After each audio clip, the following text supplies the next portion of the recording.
Hi everyone, welcome to the YouTube channel. In this video, we will see how to uninstall Microsoft Edge in Windows 10 and 11. So uninstalling Microsoft Edge isn't as easy as you uninstall any other app. Microsoft Edge is a default app of Microsoft, therefore you have to go one step ahead to uninstall it.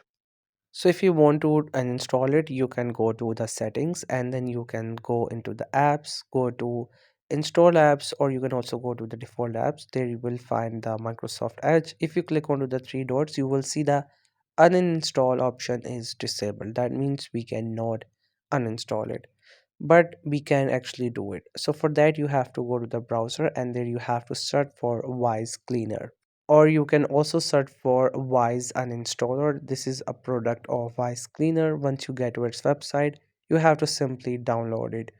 Once the downloading gets completed, then you have to install it. The installation will take just a while. It will show you some of these options. You have to go through it and it will get installed. Then what you have to do is you have to simply go to this option where you can get all these apps. From there you have to look for Microsoft Edge.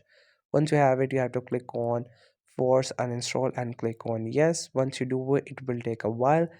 Then it will show you all the files that are related to Microsoft Edge.